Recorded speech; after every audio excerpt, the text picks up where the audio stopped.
Selamat malam pemirsa BMI Taiwan, berjumpa lagi dengan saya Fadilah dalam acara seputar berita edisi Sabtu, tanggal 19 Juni tahun 2021 untuk mengabarkan informasi berita yang teraktual dan terpercaya, yang kami rangkum dalam seputar berita malam ini.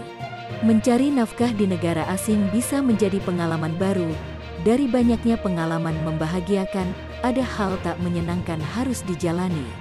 Seperti pengalaman seorang tenaga kerja wanita, TKW berikut ini, bekerja di Hong Kong membuatnya terpaksa makan seadanya, menuruti keinginan dari sang majikan mengonsumsi telur busuk.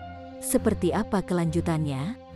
Simak ulasan selengkapnya berikut ini, dilansir dari kanal YouTube Ika Rasti, Jumat tanggal 18 Juni tahun 2020, majikan minta masak telur busuk. Menjadi seorang TKW membuat wanita bernama Ika harus merawat serta menuruti sang majikan, termasuk untuk urusan makanan. Ia pun turut mengonsumsi berbagai makanan yang menjadi kebiasaan sang majikan. Kala itu, sang majikan diungkapkannya meminta hidangan yang berasal dari telur busuk, padahal sebelumnya ia pun telah berusaha membersihkan telur busuk agar tak dikonsumsi lagi. Setelah aku masak nasi, terus tadi dia, majikan, suruh masakin telur asin itu tadi, aku nggak tahu, aku pikir telurnya sudah habis yang kemarin, ternyata masih disisakan satu sama dia, ungkapnya. Tunjukkan bungkus telur. Saat menunggu telur matang, ia mencoba memberikan bukti dengan menunjukkan bungkus telur yang telah ia buang sebelumnya. Ia menerangkan sembari membuka tempat sampah berisikan plastik berwarna hitam.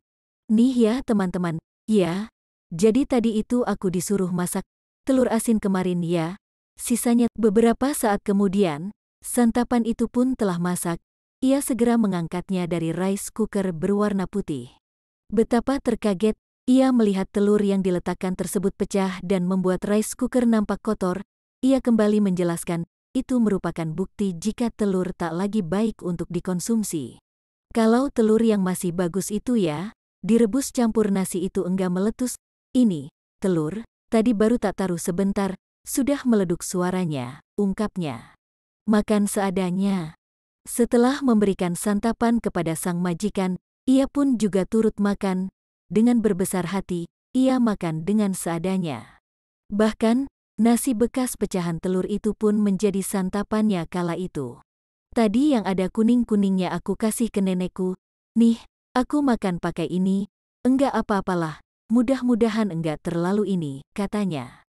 Roti jadi penyelamat. Sejurus kemudian, ia merasa tak kuat untuk mengonsumsi santapan itu kembali. Nampak mangkuknya masih terdapat sedikit nasi dan bahkan, nasi bekas pecahan telur itu pun menjadi santapannya kala itu. Tadi yang ada kuning-kuningnya aku kasih ke nenekku. Nih, aku makan pakai ini, enggak apa-apalah. Mudah-mudahan enggak terlalu ini, katanya. Roti jadi penyelamat. Sejurus kemudian, ia merasa tak kuat untuk mengonsumsi santapan itu kembali. Nampak mangkuknya masih terdapat sedikit nasi dan lauk hasil masakannya. Tak kehabisan akal, ia lantas segera mengambil roti dan selai coklat di meja. Kala itu, perutnya masih tertolong dengan 2 roti di dekatnya.